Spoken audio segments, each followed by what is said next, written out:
Channel 5 Tamil நேயர்களுக்கு வணக்கம். திருசக்தியாரின் கேள்வி பதில் நிகழ்ச்சியில் உங்கள் சந்திப்பதில் மகிழ்ச்சி அடைகிறேன். சார் தயாரா ரெடியா இருக்காங்க. உங்களுடைய கேள்விகளுக்கு பதில் சொல்ல வாங்க கேள்விகளை கேட்கலாம். சார் வணக்கம் சார். கேட்டுக்கிட்டே இருங்க, கேளுங்க சார். ஆரம்பிச்சிடலாமா? முதல் கேள்வி மங்களகரமா தூத்துக்குடியிலேருந்து ஆரம்பிச்சிருவோம் சார். சரிங்க. தூத்துக்குடியிலிருந்து விஜயராஜ் கேட்டிருக்காரு. திருச்செந்தூர் கோவில் வளாக கட்டிடங்கள் வரைபடம் தயாரிக்க 8 கோடி ரூபாய் ஒதுக்கப்பட்டிருக்கிறதாமே. வரைபடத்திற்கு 8 கோடியா? நடைபெறுவது என்ன திராவிட மாடல் ஆட்சி, அதை மறந்துட்டார் அவர். நாங்கள் எங்கேயோ ஒரு இடத்துல இந்த இது ஒன்று குப்பை கிடங்கு பற்றி எரிஞ்சுது ஏதோ ஒரு ஊரில். நம்ம கூட பேசியிருக்கோம் அதை பற்றி. ஆமாம், நேர்காணலில் பேசியிருக்கோம். அதில் ஒரு 15 நாளைக்கு தொடர்ந்து அது எரிஞ்சிட்டு இருந்து தீயணைப்பு இதெல்லாம் அணைச்சாங்க. அதில் இந்த டீ, காப்பி, போண்டா, பஜ்ஜி இது சாப்பிட்டதே சில கோடிகள்னு சொல்லி அப்போ கணக்கு எழுதினாங்க. தீயணைப்பு வண்டி கூட்டு வருது, அவங்கள அவங்களுக்கு உண்டான செலவு அதெல்லாம் இல்லை. இங்கே அதை உட்காந்து அதை மானிட்டர் பண்ணுறாங்க, கண்காணிக்கிறாங்கல்ல. ஆமாம், கண்காணிக்கிறவங்களுடைய செலவு, தீயணைப்பு வீரர்களுடைய செலவு இல்லை. அவங்க வர்றது அவங்க தீயணைப்பு துறையிலேருந்து வரும்போது அந்த செலவெல்லாம் அவங்க சைடில் போயிடும். இது அரசு சார்பில் அதை நிர்வாகம், ஆட்சி நிர்வாகம், அது அந்த கலெக்டரோ ஆஃபீஸோ இவங்களோ அந்தந்த நிர்வாகம், இவங்க போண்டா, பஜ்ஜி, டீ 15 நாளைக்கு சாப்பிட்டதே சில கோடிகள். இப்போ வரைபடம், திருச்செந்தூர் வரைபடம் இவங்க வரையறதுக்கு 8 கோடி. அப்போ தங்கத்திலேயே பென்சில் பேனாலாம் வாங்குவாங்க போல இருக்கு. தங்கத்தில் பென்சில் பேனா வாங்கினா அவ்வளோ வருமா இல்லையா வேலை? கண்டிப்பாக. தங்க ரப்பர், தங்க பென்சில். ஆமாம். இப்போ அங்கே நமக்கு வேற கவலை என்ன இருக்குன்னா, அந்த கடல் ஏதோ உள்வாங்குது, கொஞ்சம் அந்த பிரச்சனைகள்லாம் இருக்குங்க திருச்செந்தூரில். சேகர்பாபு அண்ணன்லாம் கூட போய் பார்த்துட்டு வந்தாங்க. அப்போ தான் பார்த்துட்டு வரும்போது அந்த கும்பல் நெரிசல், ஐயா நாங்கள் நெரிசலாக இருக்குது, மூச்சு விட முடியல, அப்படிலாம் இங்கே வராமல் கேட்காம போகிறீங்களா அப்படின்னு கேட்கும்போது, திருப்பதியில் 24 மணி நேரம் போய் நிற்பாங்க அவங்க, இங்கே நிற்கும் போது மட்டும் குரல் கொடுக்குறாங்க அப்படின்னு திட்டிட்டு போனார்.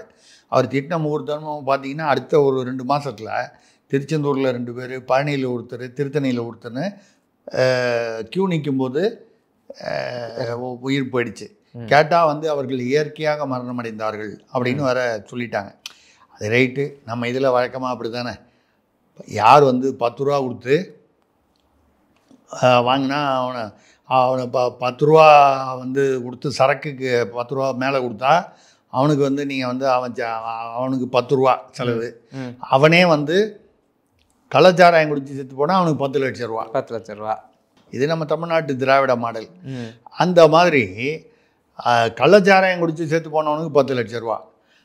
கோயிலில் சாமி கும்பிட வந்தால் அங்கே அந்த அந்த அந்த வளாகத்தில் நீங்கள் குடிநீர் வசதிகள், மற்ற கழிவறை வசதிகள், திருச்செந்தூரில் அந்த கழிவறை வசதிகள்லாம் செய்கிறதா டைல்ஸ் எல்லாம் போட்டு பைப்பெல்லாம் அங்கேருந்து எவனோ பிடிங்கிட்டு போயிட்டான்னு ஒரு ஆள் அதை வீடியோ எடுத்து போட்டாருன்னு சொல்லி விடிகாலையில் 4 மணிக்கு 20 போலீஸ்காரங்க நம்ம பேசணும். 20 போலீஸ்காரங்க வீட்டில் போய் கலாட்டா பண்ணிவிட்டு அவர் எங்கேன்னு தேடிட்டு அவர் வீட்டுக்குள்ளே விட மாட்டேன்னு சொல்லி கலாட்டா ஆச்சு. இப்படி நாங்கள் இதுதான் திராவிட மாடல் ஆட்சி. நாங்கள் 8 கோடி ரூபாய்க்கு வரைபடம் போட்டிருக்கோம். தங்கத்திலேயே பென்சில் வாங்கினோம், அதனால் நாங்கள் போட்டோம். அப்புறம் இந்த வரைபடத்தை நாங்கள் அந்த கட்டிடங்களை கட்டும் பொழுது எவ்வளவு அப்படிங்கிறது நீங்கள் இதுலேருந்து கணக்கு பண்ணிக்கலாம். இந்த 8 கோடியை வச்சு நீங்கள் கணக்கு பண்ணிக்கலாம். வரைபடத்துக்கு 8 கோடினா அதுக்கு ஒரு 2 ஜீரோ போடுவோமா, 3 ஜீரோ போடுவோமா சார்? உங்களுக்கு ஏங்க நாங்கள் கணக்கா நீங்கள் அந்த காலத்தில் நாங்கள் ஏதோ 2G 3G 4G எல்லா ஜியும் பார்த்தவங்க. டெல்லியில் இருக்கிற எல்லா ஜிகளையும் நாங்கள் பார்த்தவங்க. அந்த காலத்தில் காங்கிரஸ் ஜியும் சரி, இன்றைக்கி பிஜேபி ஜியும் சரி, நாங்கள் எல்லா ஜிகளையும் பார்த்தவங்க. அப்படி இருக்கும்போது நீங்கள் எவ்வளவு ஜீரோ போட்டால் என்ன, நீங்கள் பாட்டில் போடுங்க.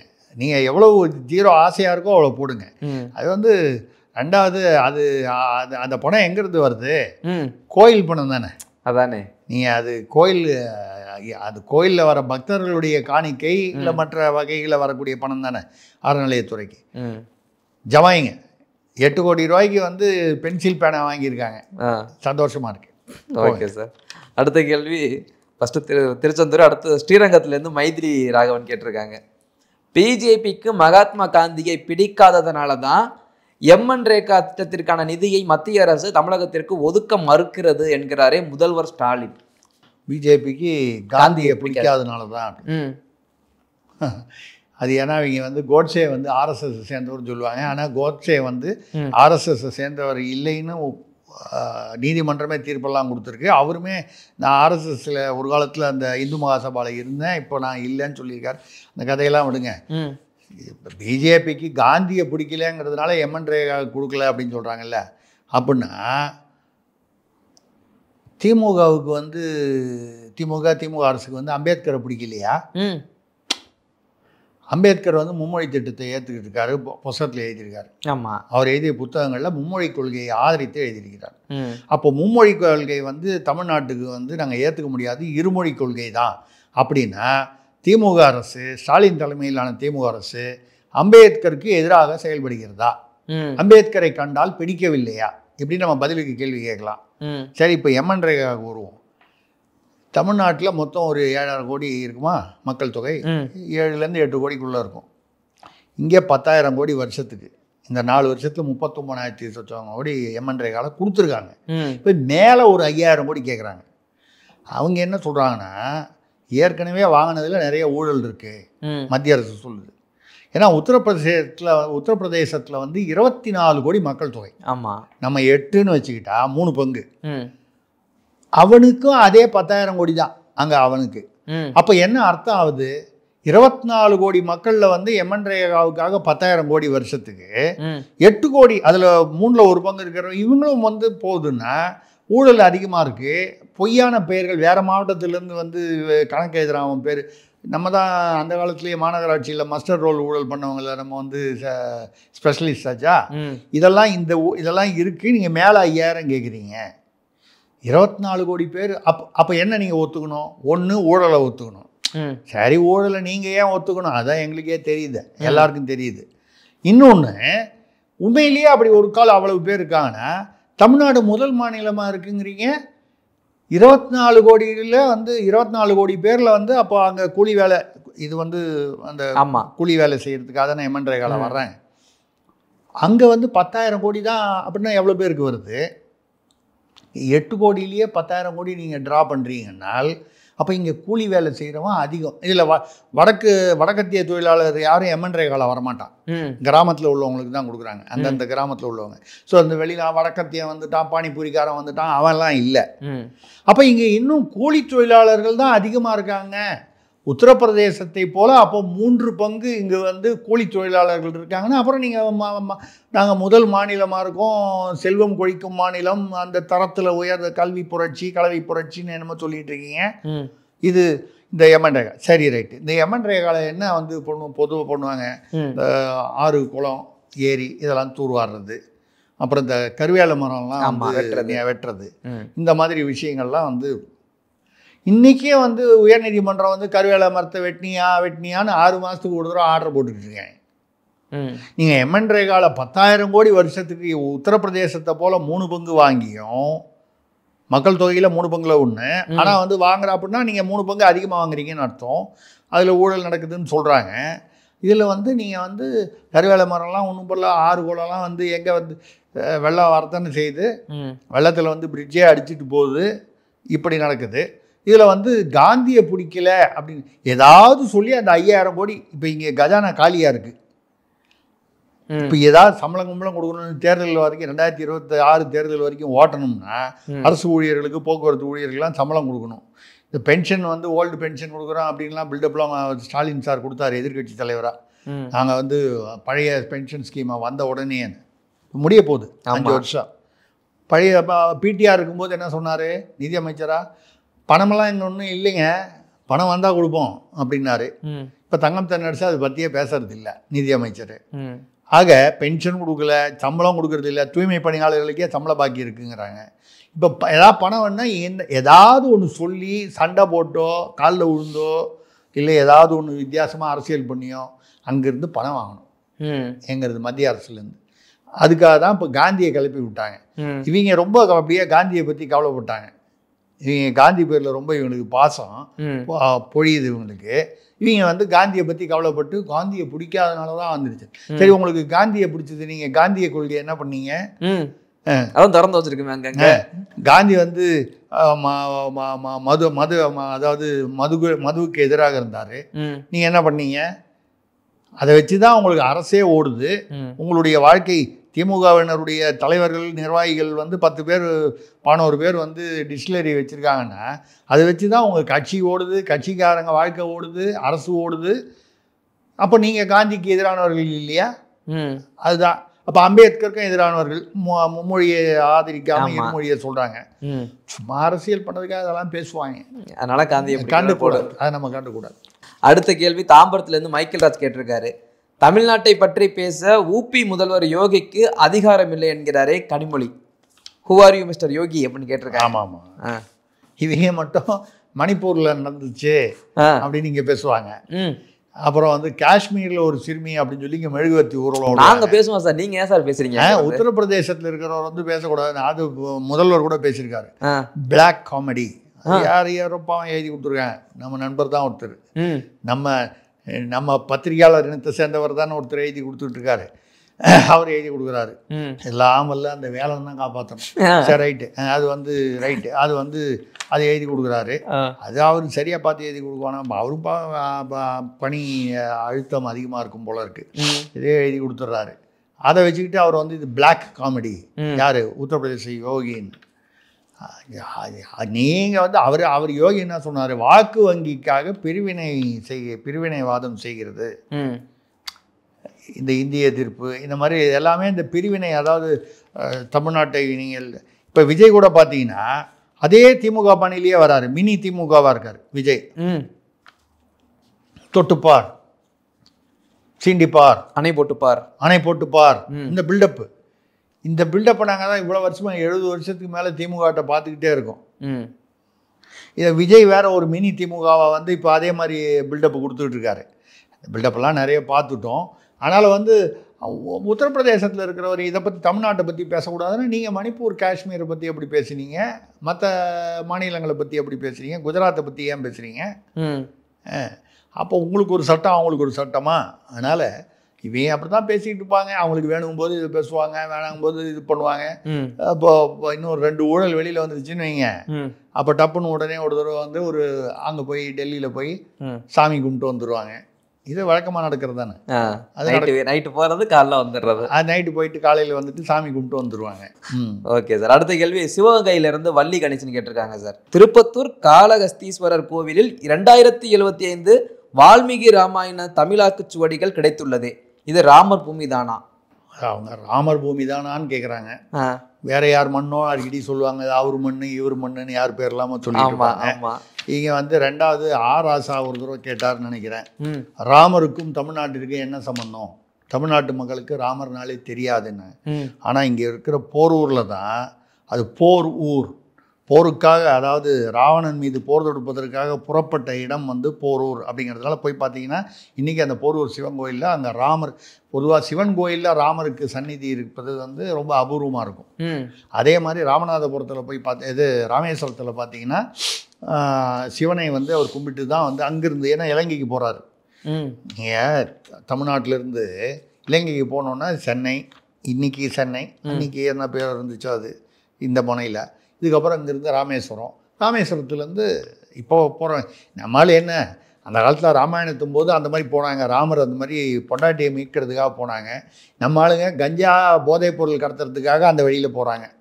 ஜாஃபர் சாதிக்கு அந்த வகையரா அவங்கெல்லாம் வந்து, அதாவது கடத்தல்காரர்கள் வந்து பார்த்திங்கன்னா அந்த இலங்கை இது மணிப்பூரில் என்ன நடந்தது பேசுவாங்கள்ல, மணிப்பூர்லேருந்து போதைப் பொருளை கொண்டு வந்து தமிழ்நாட்டிலேருந்து இலங்கைக்கு கொண்டு போவாங்க. அப்போ மணிப்பூர் வந்து நமக்கு வேண்டிய ஊர், அப்போ தேவைப்படும். அது வேற விஷயம். ஸோ அந்த வகையில் ராமருக்கும் தமிழ்நாட்டிற்கும் என்ன சம்பந்தங்கிறாங்களே.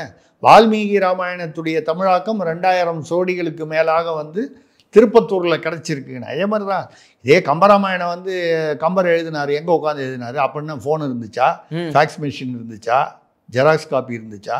வால்மீகி ராமாயணத்தை பார்த்து அதை மொழிபெயர்த்து தான் வந்து. அப்போ என்ன அர்த்தம்? அவர் வடமொழி தெரிஞ்சுதான் அது படித்தா தானே அதை வந்து மொழிபெயர்க்க முடியும். எங்கே தேரெழுந்தூரில், மயிலாடுதுறை பக்கத்தில் அதை அரங்கேற்றினார், தேரெழுந்தூர் பெருமாள் கோயிலில். எதுக்காக சொல்கிறேன்னா, ராமருக்கும் தமிழ்நாட்டிற்கும் என்ன தொடர்புன்னு சும்மா அந்த இவங்கெல்லாம் கேட்குறாங்களே. இந்த பாருங்க, ஒரு இன்னொரு ப்ரூஃப் கிடச்சிது. 2075 ஓலைச்சோடு. ஆமாம், வால்மீகி ராமாயணம் எங்கள் தமிழ்நாட்டில் தென்கோடியில் வால்மீகி ராமாயணம் நடந்தது உத்தரப்பிரதேசம், உத்தரகண்டு அந்த பகுதிகள்னு வச்சு வடநாட்டு பகுதிகள். இதுதான் நீங்கள் இதை போய் வந்து அவர் மண் இவர் மண் களிமண்ணுன்னு சொல்லிட்டு இருக்கீங்க. அடுத்ததான் பார்த்தீங்கன்னா காரைக்கால்லேருந்து சீரானன் கேட்டிருக்காரு, சமீபத்தில் பிரதமரை சந்தித்து விட்டு வந்த கார்த்திக் சிதம்பரம் தெருநாய்களால் ஏற்படும் ஆபத்தை தடுக்க நடவடிக்கை எடுக்க கோரித்தான் சந்தித்தேன் என்கிறாரே, நீங்கள் நம்புகிறீர்களா? அந்த தெருநாய்கள் கூட நம்பாது போலயே கம்ப்ளைண்ட் கொடுத்தேன். இல்லை நார்மலாக இந்த மாதிரி விஷயங்கள்லாம் வார்டு கவுன்சிலர்கிட்ட தான் போய் கொடுக்கணும். ஆனால் திருநாய் தொல்லை ரொம்ப அதிகமாக இருக்குங்க, ரோட்டில் நடமாட முடியல, இருட்டில் வந்தால் கடிக்குது சொல்லி இதை போய் மொத்தம் அவர் போய் சொல்லியிருக்காரு. இந்தியா முழுக்க 6.2 கோடி திருநாய்கள் இருக்குது, அதனால் ஆபத்து அதிகம். இது ஏங்க அவர்கிட்ட போய் ஒன்று இங்கே சொல்லணும், இல்லைன்னா மா சுப்பிரமணியன் ஒருத்தர் இருக்கார்ல, அவர் தானே சுகாதாரத்துறை, அவர்கிட்ட போய் சொல்லணும். நீங்கள் இத்தனை கூட்டணி கட்சி தானே, அவர்கிட்ட போய் சொல்லலாம்ல. தமிழ்நாட்டை பற்றி தானே நமக்கு கவலை, இந்தியாவில் உள்ள திருநாய்கள் எல்லாத்த பற்றி நமக்கு முதல்ல தமிழ்நாட்டை பற்றி, சென்னையை பற்றி கவலைப்படுவோம். அவர் தொகுதி சிவகங்கை அதை பற்றி கவலைப்படுவோம். இல்லை சென்னையை பற்றி அவர் வாழக்கூடிய நகரம் அப்படியெல்லாம் விட்டுட்டு அங்கே போய் பேசினாருன்னு. அதாவது சசி தரூர் கூட பார்த்தீங்கன்னா சமீபத்தில் காங்கிரஸில் இருந்துக்கிட்டு உக்ரைனில் வந்து மிக சிறப்பாக அந்த ரஷ்யா உக்ரைனை நிறுத்தும்பொழுது நான் வந்து நானே பிரதமரை விமர்சனம் பண்ணேன் அப்போது. ஆனால் வந்து என் முகத்தில் வந்து நானே வந்து முட்டை அடித்தா மாதிரி, throwing egg on my face அந்த மாதிரி ஆயிடுச்சு. இப்போது மோடியுடைய அந்த டிப்ளமசி, அந்த சாதுரியம் தான் இப்போ வெற்றி பெற்றிருக்குன்னு இருக்காரு. அதுக்கப்புறம் இன்னொரு 2 மேட்டரில் கூட அவர் மோடியை வந்து புகழ்ந்து பேசியிருக்காரு. அப்படின்னா என்ன அர்த்தம்? எந்த நேரமும் இங்கே சரியில்லை, காங்கிரஸில் சரியில்லை, பாஜக பக்கம் போகிறதுக்கான ஒரு ரூட் எடுத்துட்டார் போல இருக்கு. வரிசையாக மோடியை புகழ்ந்துக்கிட்டே வராரு. ஒரு மாதத்துக்குள்ளே 3 தடவை புகழ்ந்துட்டார் வேறு மேட்டரில். இப்போ கூட அந்த வேக்சினேஷன், அந்த இது கோவிட் வேக்சினேஷனை பற்றி பேசும்போது உலகத்துக்கே ஒரு முன்மாதிரியார். ஒரு 3 தடவை பேசுனாலும் இந்த காங்கிரஸில் சும்மாவே இருக்காங்க. எதாவது பண்ணி சஸ்பெண்ட் பண்ணுவாங்கன்னா டப்புன்னு அங்கே போயிடுவார். இப்போ கார்த்தி சிதம்பரமும் பார்த்தீங்கன்னா கொஞ்ச நாளாகவே இப்படி தான் பேசுகிறார். அந்த இவிஎம் மிஷின்லாம் சரியாக தான் இருக்குன்னு பேசினார். ஆமாம், பிஜேபிக்கு ஆதரவாக பேசுகிற மாதிரி ஒரு துணியில் பேசினார். இங்கே வந்து திமுகவுக்கு எதிராக சிலதெல்லாம் பேசியிருக்காரு இங்கே தமிழ்நாட்டு அரசியலில். இப்போ இவரும் வந்து அவர் என்ன பண்ணுவார், அவருக்கும் நிறைய வழக்குகள் இருக்குது, அவங்க அப்பா பேர்லேயும் இருக்குது, இவர் பேர்லேயும் இருக்குது. அப்போ அதனால் ஒரு கால் வந்து அந்த பக்கம் ஏதாவது போகிறதா முடிவு பண்ணிட்டாரா தெரில. இதில் நமக்கு என்ன சந்தேகம்னா, இன்னொரு விஷயத்தில் வந்து சமீபத்தில் பார்த்தீங்கன்னா தமிழ்நாட்டில் மேயர் அவர்கள் சென்னை மாநகராட்சி மேயர் சொல்லியிருக்காங்க, 1.8 லட்சம் திருநாய்களுக்கு தடுப்பூசி போடுவதற்காக, இந்த ராபிஸ் தடுப்பூசி அவங்க கடிச்சா ஒன்றும் ஆகாத மாதிரி, அதுக்கு 3 கோடி ரூபாய் ஒதுக்கியிருக்காங்க. 1.8 லட்சம் திருநாய்கள் இருக்குமா, தடுப்பூசி போட்டாங்களான்னு கேட்டால் திருநாய் வந்து ஆமானா சொல்ல போகுது. 3 கோடி ரூபா ஒதுக்கியிருக்காங்க. அதுக்கப்புறம் இவங்க ஆட்சிக்கு வந்தப்புறம் திருநாய்களுக்கு கருத்தடை பண்ணுறதுக்காக முதல் வருஷம் 10 கோடி, அடுத்த வருஷம் 20 கோடி பட்ஜெட். திருநாய்கள் கருத்தடைக்கா சார்? தமிழ்நாட்டில் 10 கோடி முதல்ல பட்ஜெட்டு முதல் வருஷம். தெருநாய்களுக்கு கருத்தடை, ஃபேமிலி பிளானிங், அடுத்த வருஷம் 20 கோடி. இப்படி இன்க்ரீஸ் ஆகிட்டே போகுது. நீங்கள் திருநாயகம் முதல் வருஷத்தில் கருத்தடை பண்ணியிருந்தீங்கன்னா மறுபடியும் குட்டியே போடாது இல்லை? ஆமாம். அப்புறம் அது ஏன் இன்க்ரீஸ் ஆகிட்டே போகுது? 10 கோடி 20 எல்லாம் அந்த கூவத்து முதல்ல மாதிரி தான். இல்லை சார், இந்த கேள்வி கரெக்ட். 10 கோடி கொடுத்து கருத்தடை பண்ணியாச்சு. குட்டி எங்கேருந்து வந்துருச்சு? குட்டி எங்கேருந்து வந்தது? கேரளாவில் கொண்டு விட்டு போயிருப்பாங்களோ? அது கேரளாலேருந்து கொண்டு விட்டுட்டு போயிடுறாங்கல்ல, அதை கணக்கு சேர்த்தா அப்போ கேரளா நாய்களுக்கும் நம்ம தான் கருத்தடை பண்ணுறோம், நம்ம தான் தடுப்பூசி போடுறோம். நம்ம எவ்வளோ நல்லவங்களா இருக்கோம் பாருங்க. வடிவேல் ஒரு படத்தில் நல்லவன் நினச்சிட்டான்னு சொல்லிட்டாங்கன்னா அந்த மாதிரி அப்படி இருக்கும். இவர் வந்து திருநாய்கள் அதிகமாகி விட்டதுன்னு கார்த்தி சிதம்பரம் சொல்கிறாருன்னா, இல்லை ஒரு கால் வேறு யாரையாவது மனசில் வச்சுக்கிட்டு, ஏதாவது கட்சியை ஏதாவது மனசில் வச்சுக்கிட்டு, இல்லை எனக்கு அந்த கேள்வி இருக்கு, யாரையாவது திருநாயின்னு போய் பிரதமர்கிட்ட போய் சொல்லியிருப்பாரா? சச்சா அப்படிலாம் சொல்லிட்டே இருக்காங்க. அப்படி இருக்காது. அவ்வளோ ஓப்பனாக அப்படியே மனசில் பட்டாலும் அப்படி ஓப்பனாக சொல்ல மாட்டார். போய் நாளைக்கு தெரிஞ்சு போச்சுன்னா மரியாதையாக இருக்காதுல்ல. ஆனால் ஒன்று மட்டும் நல்லா தெரியுது, நிச்சயமாக அவர் பேசியது இந்த தெருநாய் மேட்டராக பேசியிருக்க முடியாது பிரதமர்கிட்ட, வேற ஏதோ பேசியிருக்காருங்கிறது தெரியுது. பார்க்கலாம் போக போக. சீரானனுக்கு பதில் சொல்லியாச்சு சார். அடுத்து மதுரையில இருந்து வடிவேல் ராஜன், அடுத்த ஜென்மத்தில் நீங்கள் யாராக பிறக்க விரும்புகிறீர்கள்? ஆப்ஷன் கொடுத்துருக்காரு, 3 ஆப்ஷன். ஆப்ஷன் ஏ அரசியல்வாதி, ஆப்ஷன் பி அரசு அதிகாரி, ஆப்ஷன் சி பத்திரிகையாளர். இல்லை, நான் எப்பவுமே இந்த வடிவேல் ராஜன் அப்படி தான் கேள்வி கேட்பாரு. இல்லை ஆப்ஷன் சி வந்து ஏற்கனவே இந்த ஜென்மத்திலேயே ஆமா எல்லாத்தையும் பார்த்துட்டோம். இங்கே வந்து பத்திரிகையாளராக மறுபடியும் பிறக்கிறதுக்கு ஆசையே இல்லை. ஏன்னு கேட்டால் ஒன்று சொம்பா இருக்கணும். நம்ம சொம்பார் தான் இங்கே பிழைக்கலாம், இல்லைன்னா வம்பு வரும். ஆமாம், இல்லைன்னா சொம்பு அல்லது வம்பு. சொம்பா வம்பான்னு பார்க்கணும். சொம்பா இருந்தால் சொம்பு நிறைய பொற்காசுகள் வந்துடும். ஆமாம், நம்ம சொம்பா இல்லை அப்படிங்கிறதுனால அது என்ன நேர்மையான பத்திரிகையாளருக்கு தமிழ்நாட்டில் என்ன நிலைங்கிறதுக்கு எத்தனையோ உதாரணங்கள் இருக்காங்க. அதை என்னையும் சேர்த்துக்கலாம். அது வம்பு இதனால ஜம்ப் பண்ணி இப்போ எங்கே போகிறோம். ஆமாம், இப்போ அதனால பத்திரிகையாளர் இல்லை அடுத்த ஜென்மத்தில், அது முடிஞ்சு போச்சு. அரசியல்வாதி இல்லை, அரசு அதிகாரியாக இருந்தாலும் வந்து நம்ம வந்து நம்ம யாரும் அந்த முருகப்பெருமான் பேர் உள்ள ஒரு மாதிரி வந்து கடைசியில் நம்ம வந்து யாருக்கு நம்ம வந்து அந்த பக்கம் சூரியனுக்கோ சந்திரனுக்கோ நம்ம ஒட்டி இருந்தால் தான் நமக்கு மரியாதை, இல்லைன்னா நம்மளை தூக்கி டம்மி ஆக்கிடுவாங்க. ஸோ அப்போ அதிகாரிகள்னாலும் அது ஒன்றும் யாருக்கோ அவங்க மொத்தம் ஒன்று இந்த பக்கத்துக்கு கை கட்டி சேவகம் பண்ணணும், இல்லை அந்த பக்கத்துக்கு கை கட்டி சேவகம் பண்ணணும். கை நீட்டி காசு வாங்கினாலும் அங்கே வாங்கி கொடுத்துட்டு தான் நம்ம வாங்கணும். ஆமாம், நம்ம தனியாக வாங்க முடியாது. ஸோ அப்போது அதிகாரியும் வேண்டாம். அரசியல்வாதி நமக்கு செட் ஆகாதுங்க. 50 வருஷம் அரசு அதிகாரியா இருக்கிறத விட 5 வருஷம் அரசியல்வாதியா இருந்தா போதும். இருக்கலாம், நீங்க கவுன்சிலரா இருந்தாலே 100 கோடி ரூபாய் சம்பாதிக்கலாம். நமக்கு அந்த திறமை இல்லை, அதுக்கு ஒரு திறமை வேணும். அந்த திறமை இல்லை. நான் என்ன நினைக்கிறேன்னா, யாராலையுமே கை வைக்க முடியாத ஒரு பதவி அப்படின்னு சொன்னா இந்தியாவில் இன்னைக்கு நீதிபதியா இருக்கிறது தான். நீதிபதியா இருந்துட்டீங்கன்னா உங்க வீட்டில் பத்தி எரிஞ்சு மூட்டை மூட்டையாக வந்து பணம் போயிடுச்சுன்னா கூட உங்களை வந்து டிரான்ஸ்ஃபர் தான் பண்ணுவாங்க. சாதாரண ஒரு பியூன் அவன் வீட்டில் ஒரு 10,000 ரூபா அதிகமாக பிடிச்சிட்டாங்கன்னா லஞ்ச பணம், உடனடியாக சஸ்பெண்ட் பண்ணுவாங்க, எஃப்ஐஆர் போடுவாங்க, கைது பண்ணுவாங்க. ஒரு நீதிபதினா அவர் வீட்டு பின்னால் அவுட் ஹவுஸில் யாரோ கொண்டு வந்து பணம் வச்சுட்டாங்கன்னு சொன்னார். அப்போ வந்து மத்திய அரசே என்ன கேட்குது, அமித்ஷாவே கேட்குறாரு, அவர் பேரில் எஃப்ஐஆர் போடலன்னு கேட்குறாங்க. எஃப்ஐஆர் போடணுன்னா உச்ச நீதிமன்ற தலைமை நீதிபதிக்கிட்ட உத்தரவு வாங்காமல் போடக்கூடாது. நல்ல வேலை தீயணைப்புத்துறைக்கு ஃபோன் பண்ணி சொன்னாங்க பாருங்கள், பற்றிக்கிச்சின்னு. உச்ச நீதிமன்ற தலைமை நீதிபதி சொல்லாமல் தீயணைப்புத்துறை வரக்கூடாதுன்னு சொல்லாமல் போனாங்க, இல்லைன்னா மொத்த வீடும் போயிருக்கும். அப்போ இது சௌகரியமா இல்லையா? இதே மாதிரி தான் அப்போ வந்து நிர்மல் யாதவ்னு அந்த அம்மா வந்து இதில் பஞ்சாப் அண்ட் ஹரியானா ஹைகோர்ட்டில் இருந்தாங்க. அப்போது நிர்மல்ஜித் கவுர்னு கிட்டத்தட்ட அதே பேரில் இன்னொரு பெண்மணி, அவங்களும் வந்து ஒரு அதே நீதிமன்றத்தில் இருந்தாங்க. சில வருஷங்களுக்கு முன்னால் திடீர்னு இவங்க கோர்ட்டில் போய் இந்த நிர்மல்ஜித் கவுர் அவங்களுடைய கோர்ட்டில் போய் யாரோ கொண்டு வந்து 15 லட்ச ரூபா பணம் கொடுத்துட்டு போயிட்டான். ஒரு யாரோ ஒரு பிஏ, யாருடைய பிஏஓ வந்து ஒரு ஒரு தொழிலதிபரோட ஆள் வந்து 15 லட்ச ரூபா கொடுத்துட்டு போயிட்டான். அவங்க எனக்கு ஒன்றும் சம்மந்தம் இல்லையே, இது நான் யார்ட்டையும் பணமே கேட்கலையே அப்படின்னு சொல்லி அந்த அம்மா வந்து அவங்களுடைய பணியாள் மூலமாக அதாவது வந்து கோர்ட்டில் ஒப்படைச்சிட்டாங்க. யாரோ கொண்டு கொடுத்தாங்க, எனக்கு சம்மந்தம் இல்லை. அப்புறம் வந்தவனை யாருன்னு தேடி கண்டுபிடிச்சி கொடுத்தா, ஐயே நான் தப்பு பண்ணிட்டேன், நிர்மல்ஜித் கவுர் வீட்டில் கொடுத்துட்டேன், அவங்க வீட்டில் கொடுத்துட்டேன். நிர்மல் யாதவ்னு இன்னொரு பெண்மணி, அவங்க ஒரு நீதிபதி, அவங்க இடத்துல கொடுக்க சொன்னது பேர் கன்ஃபியூஷனாகி ஒரே மாதிரி இருக்கிற பேரில் இங்கே கொடுத்துட்டேன் நான். இப்போ இந்த அம்மாவை, இந்த நிர்மல் யாதவை சஸ்பெண்ட் பண்ணிட்டாங்க, 15 லட்ச ரூபாய். அப்போ உங்களுக்கு வந்தால் லஞ்சான்னு அந்த ஆள் வந்து சொல்கிறான், இவங்க வீட்டுக்காக தான், இந்த கேஸுக்காக. கிட்டத்தட்ட ஒரு 10 வருஷமாக வந்து இருந்தது. அப்பவும் உடனே என்ன பண்ணாங்க, 15 லட்ச ரூபா பணம் ஆப்டருக்கு அவங்க பேரில் குற்றம்னு தெரிஞ்சு போச்சு, ஒருத்தர் சாட்சி சொல்கிறான், அவங்கள உடனடியாக வந்து வேற ஒரு கோர்ட்டுக்கு மாற்றிட்டாங்க, உத்தரகண்டுக்கு.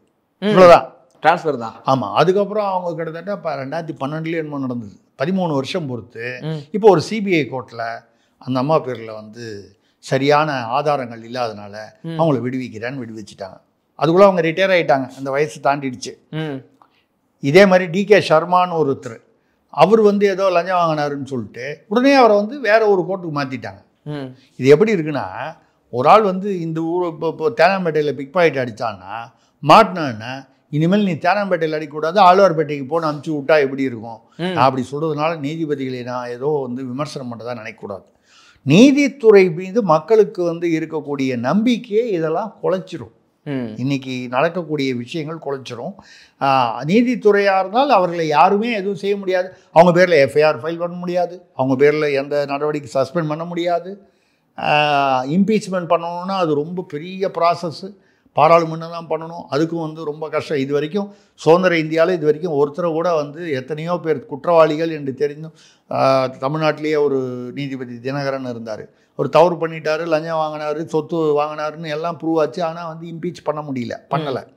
ராமசாமின்னு அவரும் தமிழ்நாட்டில் பாருங்க, நீதித்துறையில் மோசமாக இருந்தாலும் 2 பேர் தமிழ்நாட்டில் தான் உதாரணம் வருது. ராமசாமின்னு ஒருத்தர் இருந்தார். அவர் வீட்டில் 40 லட்ச ரூபாய்க்கு அந்த காலத்திலேயே ஃபர்னிச்சர் வாங்கினார். 40 லட்ச ரூபாய்க்கு எப்போ 20-25 வருஷம் முன்னால். அப்போ நான் இன்றைக்கி எவ்வளோ கோடி இருக்கும். இதெல்லாம் வந்து ஆனாலும் அவரை ஒன்றும் பண்ண முடியல. அப்போது நான் என்ன நினைக்கிறேன்னா, அரசியல்வாதியான கூட செந்தில் பாலாஜியை நினச்சி பார்த்தா எனக்கு வேணான்னு தோணுது. சரி, ரைட்டு. பெஸ்ட் நீதிபதி. ஆமாம், நம்மளால் ஈர பேண்ட்டோட ரொம்ப நேரம் இருக்க முடியாது. அரசியல்வாதியும் வேண்டாம், அரசியல்வாதி வேண்டாம், அதிகாரி அது ஒன்றும் இல்லை. அது சும்மா இந்த பக்கம் அந்த பக்கம் கை கட்டி. சரி, அது பத்திரிகையாளர் அது இருந்து அது சொம்பு இல்லைன்னா வம்பு எதுலாம் இல்லை. அப்போ இதெல்லாம் வேணாம். நீதிபதி ஆயிட்டா நம்மளை யாரும் எந்த கேள்வியும் கேட்க முடியாது. நம்ம பேர்ல வந்து நம்ம என்ன பண்ணாலும் நம்ம பேர்ல எந்த ஆக்ஷனும் எடுக்க முடியாது. போலாம், ரைட்டு போயிடலாம். ஆமாம், இது அப்போ இந்தியாவிலேயே சுகமான சௌகரியமான ஒரு பதவி என்றால் நீதிபதி. இப்படி சொல்லுவதற்கு வேதனையாகத்தான் இருக்குது. இதனால் எல்லா நீதிபதிகளும் நேர்மையற்றவர்கள்ங்கிறது நம்மளுடைய அபிப்பிராயம் இல்லை. இருந்தாலும் இந்த அதாவது நீதித்துறையில் வந்து அங்கங்கே சில கருப்பாடுகள் இருக்கிறது, நீதித்துறையுடைய பேரையே கெடுக்குது. இவ்வளோதான் சொல்கிறோம். அடுத்த கேள்வி கேசவராம் சென்னையிலேருந்து கேட்டிருக்காரு. துபாய் பட்டத்து இளவரசர் தன் 4வது குழந்தைக்கு ஹிந்த் என்று பெயரிட்டுள்ளாரே. துபாய் இளவரசர். ஆமாம் ஆமாம் சார். அதாவது பட்டத்து இளவரசர். அவர் பேர் வந்து ஃபஸா அப்படின்னு சொல்லுவாங்க. ஃபஸா அப்படின்னா அவர் வந்து ஒரு புனைப்பெயரில் கவிதையெல்லாம் எழுதுவார். அதனால் அவர் அந்த புனைப்பெயரில் அவருடைய பேர் முகமது பின் கடுமா ஏதோ பேர். அவர் வந்து முதல் ஒரு ரெட்டை குழந்தை, அதில் ஒன்று ஆம்பளை பொம்பளை, அது அவங்க ஒரு பேரை வச்சுட்டாரு. 3வது ஒரு பையன், மறுபடியும் ஒரு பொண்ணு. லாஸ்ட்டாக பிறந்தது இப்போ சமீபத்தில் மார்ச் மாதம் பிறந்தது. அதுக்கு ஹிந்துன்னு பேர் வச்சுருக்காரு. அதுக்கப்புறம் அவருடைய பேர் வரும், அந்த ஹிந்து பின்னு காடும்னு அந்த அவங்களுடைய அந்த குலப்பெயர்லாம் வந்துடும். ஹிந்துன்னு வைக்கிறார். ஹிந்து என்றால் இந்துஸ்தானத்தை சேர்ந்த, இந்துஸ்தான் சிந்து சமவெளி தான் இந்துஸ்தான்னு சொன்னாங்கன்னு சொல்லுவாங்க. இந்து குஷ் மலை, இந்து மகா சமுத்திரம். தமிழ்நாட்டில் திராவிட மண்டலில் சொல்லிகிட்டே இருப்பாங்க, இந்துன்ற பேரே கிடையாது சரித்திரத்தில். அப்புறம் இந்து மகா சமுத்திரத்துக்கு யாருங்க பேர் வச்சது? எவ்வளோ வருஷமாக வச்சுருக்கான் இந்து மகா சமுத்திரம்னு? எவ்வளோ 100 வருஷமா 1000 வருஷமா இந்து குஷ் மலைன்னு வச்சான். அப்போ அதனால தான் பாரசீகத்துலேருந்து வரவங்க கூட இந்து குஷ் மலைக்கு இந்த பக்கம் இருக்கிறதெல்லாம் வந்து இந்துஸ்தான்னு பேர் வச்சான். அவர் பாருங்கள், இஸ்லாமியராக இருந்தாலும் இந்து அப்படிங்கிற பேரே அதில் தான் வருது. இந்து மதம் என்பது வந்து மதம் இல்லை, அது ஒரு வாழ்வியல் முறைன்னு சொல்லுவாங்க. ஏன்னா மற்றதெல்லாம் மதம். இந்துங்கிறது ஒரு வாழ்க்கை முறை, நெறி, வாழ்க்கை நெறி. அது மதமாக வந்து பிற்காலத்தில் அதை கொண்டு ஏற்றுக்கிட்டாங்க, அது வேறு விஷயம்.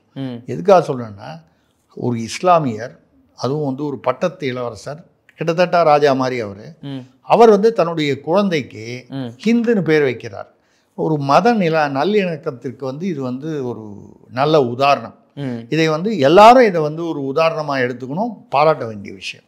அடுத்த கேள்வி நெய்வேலியிலிருந்து ரமேஷ் பாபு கேட்டிருக்காரு. ரொம்ப கோபமாக கேட்டிருக்காரு. திமுக ஆட்சியை தமிழகத்தின் இருண்ட காலம் என்று சொல்லலாமா? பதில் சொல்லுங்கள். நம்மளை ஏதோ ஒரு வழி பண்ணணும்னு முடிவு பண்ணிட்டாங்க. நம்மளை வந்து ஏதோ கேள்வி கேட்டு இருண்ட காலமா, பகல் காலமா, நிகழ்காலமா, என்னென்னமோ எப்படி கேட்டால் இந்த ஆள் சிக்குவாருன்னு யாரோ ஏதாவது உளவுத்துறை வந்து அது என்ன பேர் சொன்னீங்க? ரமேஷ் பாபு சார், நெய்வேலியிலிருந்து. தகன்னு இல்லை, விசாரிக்கணும். ஏன்னா வந்து ஏதாவது உளவுத்துறை வேலையாக இருக்குமான்னு எனக்கு ஒரு சந்தேகமாக இருக்குது. ஏதாவது நம்மளை வந்து தூண்டி விட்டு நம்மளை பதில் சொல்ல வச்சுன்னு. சரி, இருக்கட்டும், பரவாயில்ல, விதி வலியது, சொல்லிடுவோம். கேள்வி கேட்டதுக்கு பதில் சொல்லிடுவோம். இருண்ட காலம்னு தமிழர்களுக்கு சொல்கிறது வந்து களப்பிரர்கள்னு இருந்தாங்க. கிபி 250லேருந்து 600, கிட்டத்தட்ட ஒரு 350 வருஷம் தமிழ்நாட்டை ஆண்டவர்கள் களப்பிரர்கள் அப்படின்னு அதாவது சோழர்கள், பாண்டியர்கள், சேரர்கள் சொல்கிற மாதிரி களப்பிரர்கள் காலம்னு. இவங்க காலம்தான் வந்து சரித்திர புத்தகங்களில் பார்த்தீங்கன்னா தமிழகத்தின் இருண்ட காலம். இவர்கள் பீரியடில் வந்து குற்றங்கள், பாலியல் வன்முறைகள் அதிகமாக இருந்தது, ரவுடி தொல்லை அதிகமாக இருந்தது. நான் வந்து இன்றைக்கி உள்ளதை கம்பேர் பண்ணி சொல்கிறேன். அதாவது வன்முறை அதிகமாக இருந்தது. வன்முறை, பாலியல் வன்முறை, திருட்டு, ஊழல், மோசடி இதெல்லாம் இருந்தால் தானே மோசமான காலம்னு சொல்லக்கூடியது. அதாவது தப்பு பண்ணவனை விட்டுட்டு தப்பு பண்ணான்னு வந்து காட்டி கொடுத்தவனோ இல்லை அதை பற்றி ஏன்னு கேட்டவனோ அவனை வந்து பிடிச்சி உள்ளே வைக்கிறது, இதெல்லாம் ஏதோ இப்போ தான் நம்ம நடக்குதுன்னு நினைக்கிறோம். கலப்புறார் காலத்துலேயும் இப்படி தான் நடந்திருக்கு. இப்போ அதை வச்சு தான் இவர் வந்து தெரிஞ்சு தான் கேட்குறாருன்னு நினைக்கிறேன். இவர் ஏதோ கொஞ்சம் சரித்திர ஆசிரியராக இருப்பாரோ ரமேஷ் பாபு, ஏன்னா சரித்திரம் தெரிஞ்சு கேட்குற மாதிரி தெரியுது. கலப்புறர் காலம் இருண்ட காலம் அப்படின்னு நான் வரலாறுல படிச்சிருக்கேன்.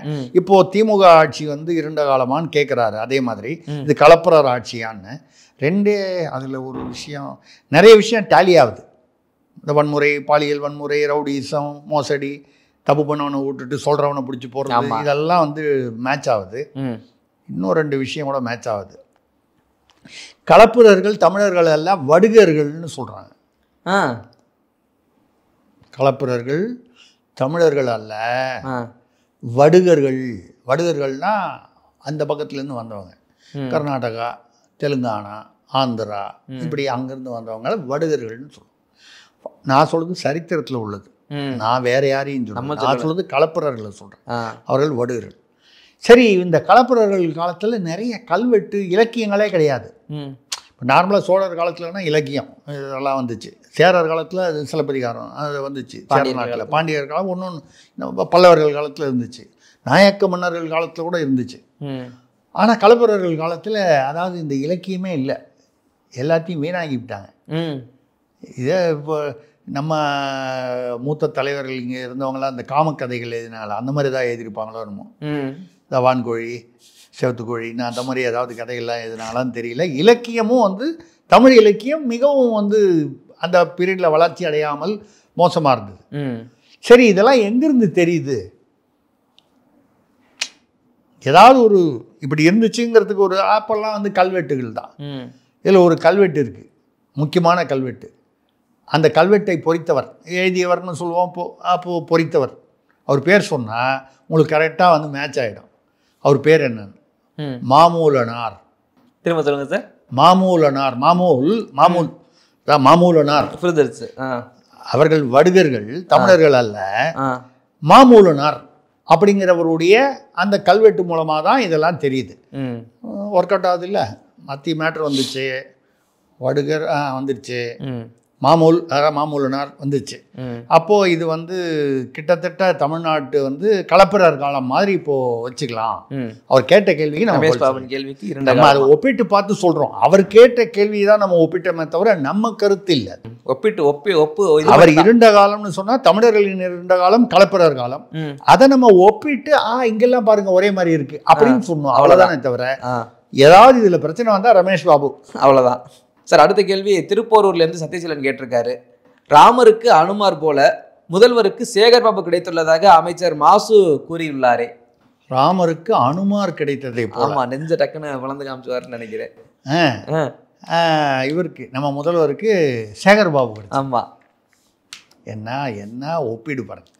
இவங்க தான் வந்து ராமாயணம் வந்து கதைன்னு சொல்கிறவங்க, ஆனால் இவங்களே வந்து ராமாயணத்தை ஒப்பிட்டு சொல்கிறாங்க. சரி, சொல்லிட்டு போட்டோம். மாடர்ன் ராமாயணம், சனாதன எதிர்ப்பு, மாடர்ன் ராமாயணம். ஆமாம், மாடர்ன் ராமாயணம் நடக்குது.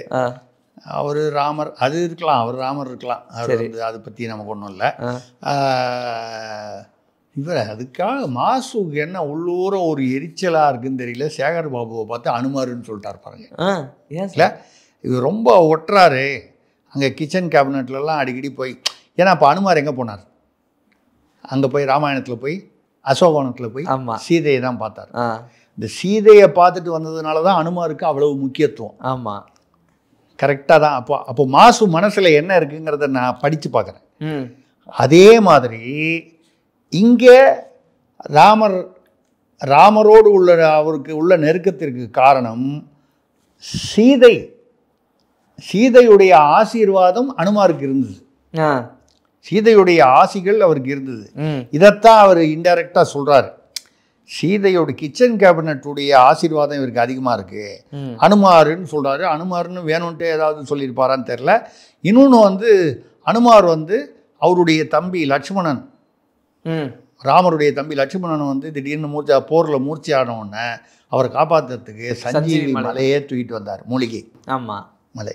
ஆ அதே மாதிரி ஆ இன்னைக்கு செந்தில் பாலாஜிங்கிற லட்சுமணன், ராமர் தம்பி லட்சுமணன், அவரை காப்பாற்றுறதுக்கு சேகர் பாபு எவ்வளவு கஷ்டப்பட்டு அந்த இதெல்லாம் வந்து மேனேஜ் பண்ணி, அது மட்டும் இல்லாமல் சஞ்சீவி மலைன்னா என்னென்னு யோசனை பண்ணுறீங்களா? தமிழ்நாட்டில் இருக்கிற அவ்வளவு கோயில் அறநிலையத்துறை நிதி இதுதான் சஞ்சீவி மலை. அதை தூக்கி கொண்டாந்து ராமர்கிட்ட கொடுத்துட்டார்ல. அதை வச்சு தானே இன்னைக்கு சர்ச்சுக்கு செலவு பண்ணணும், மசூதிக்கு ரிப்பேருக்கு செலவு பண்ணணும்னா கூட அறநிலையத்துறை காசு தான் வந்து அங்கே போகுது. ஏன்னா அவங்க மசூதியில் அவங்க வசூல் பண்ணுறது அவங்க எடுத்துக்குவாங்க, சர்ச்சில் வசூல் பண்ணுறது அவங்க தனியார் அவங்க எடுத்துப்பாங்க, அது அரசுக்கு வராது. ஆனால் அறநிலையத்துறை அதாவது கோயில்களிலிருந்து வசூலாகிற பணம் வந்து நாங்கள் நீங்கள் கூட கேட்டாங்க, ஒரு வரைபடத்துக்கு 8 கோடி ரூபாய்க்கு ஒரு தங்க பென்சில் நம்ம வந்து போட்டோம் அந்த மாதிரி. அப்போ சஞ்சீவி மலை அதுதான் வந்து தமிழ்நாட்டு கோயில்கள் அறநிலையத்துறை அந்த நிதியை அப்படியே கொண்டாந்து ராமர்கிட்ட கொடுத்தா பாருங்க. இதெல்லாம் வச்சுக்கிட்டு தான் சொல்லியிருக்காரு. இந்த 2 மேட்ரு தான். ஒன்று சீதையின் ஆசி பெற்றவர், இன்னொன்று சஞ்சீவி மலையை கொண்டு கொடுத்தவர். இப்படிங்கிறதுல மாசு மனசுல இப்படி ஒரு உள்ளுக்குள்ள வந்து அரிச்சுக்கிட்டே இருக்குது. மாசுவின் மனதை நீங்கள் படித்து விட்டீர்கள். மனசை நான் வந்து படிச்சிருக்கேன். அவர் மனசுல என்ன இருக்கோ நான் அதை அப்படியே சொல்லிட்டேன். இதான் மேட்ருங்க. அடுத்த கடைசி கேள்வியாக திருவள்ளூர்லேருந்து வீரராகவன் கேட்டிருக்காரு. சென்னை நகைப்பறிப்பு கொள்ளையர்கள் மகாராஷ்டிரா தானே மாவட்டத்தில் ஒளிந்திருந்தாலும் பிடிப்பது சுலபம் இல்லையாமே? இல்லை, அது இந்த விமானத்தில் வந்து இந்த ஒரு சமீபத்தில் ஈரானிய கொள்ளைக்காரர்கள் ஈரான்லேருந்து வரக்கூடிய அந்த அவங்க வந்து அங்கே அவங்க மகாராஷ்டிராவில் செட்டில் ஆகிருக்காங்க. அவங்க வந்து 4-5 பேரோ 6 பேரோ வந்து விமானத்தில் வந்து ஒரு மணி நேரம் 2 மணி நேரத்துக்குள்ளே வந்து ஒரு 6-7 நகைப்பறிப்பு பண்ணிவிட்டு டப்புன்னு அடுத்தது உடையை மாற்றிக்கிட்டு வேறு விமானத்தில் மறுபடியும் பாம்பே போயிட்டாங்க. இதில் ஒருத்தர் மாட்டி இந்த ஜாகிர் ஹுசேன் ஒருத்தர் வந்து என்கவுண்டர் பண்ணி, அதாவது சுட்டுட்டாங்க, அவர் இறந்துட்டார். பாக்கி பேர் தப்பிச்சிட்டாங்க. இவங்களை பற்றி என்னன்னு பார்க்க போனால் இந்த ஈரானிய கொள்ளைக்காரர்கள் இவர்கள் வந்து தானே மாவட்டத்தில் ஏதோ ஒரு பகுதி பேர் ஏதோ பார்த்தேன், கல்யாண்னு ஒரு நகரம் இருக்குது, பாம்பேக்கு பக்கத்தில் இருக்குது. அந்த தானே மாவட்டத்தில் கல்யாண், அந்த கல்யாணில் ஒரு பகுதி அவங்க இருக்கக்கூடிய அந்த பகுதிக்குள்ளே போய் அவங்கள பிடிக்க மகாராஷ்டிரா போலீஸோ இல்லை எந்த மாநிலத்து போலீஸோ எல்லா ஊருக்கும் போவாங்க, தமிழ்நாடுன்னு இல்லை, எல்லா மாநிலத்துலேயும் போய் இதே மாதிரி இந்த நகைப்பறிப்புகள். அவங்க நகைப்பறிப்புகள்னால் அந்த 1 மணி நேரம் 2 மணி நேரத்தில் வந்து சில லட்சம் ரூபாய் நகைகளை பறிச்சுட்டு போயிடுறாங்க. இது ரொம்ப செஞ்சிட்ருக்காங்க. அவங்கள பிடிக்க போனால் அவங்க ஒரு டெக்னிக்காக, இது தமிழ்நாடு போலீஸு ரொம்ப ஆவலாக அதை தெரிஞ்சுப்பாங்கன்னு நினைக்கிறேன். போனீங்கன்னா அந்த கொள்ளைக்காரங்க ஆம்பளைங்க உள்ளே இருப்பாங்க, வெளியே கதவை பூட்டிட்டு வெளியில் வந்து அந்த வீட்டு பொம்பளைங்கெல்லாம் அந்த காலனியே. இப்போது இதில் பார்த்தீங்கன்னா ஒரு காலத்தில் திருச்சியில் ராம்ஜி நகர்னு இருந்துச்சு, அதாவது இப்பவும் இருக்குது. ஒரு காலத்தில் வந்து அந்த ராம்ஜி நகர்லேருந்து பூரா அதில் நிறைய பேர் வங்கி கொள்ளையர்களாக இருப்பாங்க. அதே மாதிரி பன்ருட்டி பக்கத்தில் நம்ம ஜெயங்கொண்டாம் பக்கத்தில் மீன் சுருட்டி இப்போல்லாம் மாறிடுச்சு. அதோடது முன்னால் 20-30 வருஷம் முன்னால் அந்த மீன் சுருட்டியில் பார்த்தீங்கன்னா இங்கே உங்கள் மெட்ராஸில் உங்களுக்கு மோட்டார் சைக்கிள் காணாமல் போச்சு, மதுரையில் காணாமல் போச்சு, கோயம்புத்தூரில் காணாமல் போச்சுன்னா பைக்கு, மீன் சுருட்டிக்கு போனீங்கன்னா அங்கே உள்ள புரோக்கர்கிட்ட சொன்னால் வண்டி நம்பர் சொன்னால் நீங்கள் உங்கள் வண்டியே நீங்கள் ஒரு 5000 ரூபா கொடுத்தீங்கன்னா உங்களை வண்டியை கொடுத்துருவாங்க. இல்லைன்னா ஒரு 2 நாளுக்குள்ளே பாகமாக பிரித்து அது விற்றுருவாங்க. இப்போ வண்டியை காணோன்னா நேராக மீன் சுருட்டிக்கு போய் தேடுறவங்க இருந்தாங்க.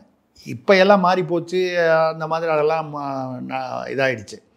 அந்த மாதிரி இந்த கொள்ளையர்கள் அவங்க வீட்டு வாசலில் அவங்க வீட்டு பெண்கள் எந்த வயதில் இருந்தாலும் எல்லோரும் நிர்வாணமாக நிற்பாங்களாம். இப்போ போலீஸ்காரன் எந்த மாநிலத்து போலீஸ்காரனாக இருந்தானே இவன் எப்படி வீட்டுக்கிட்ட போவான்?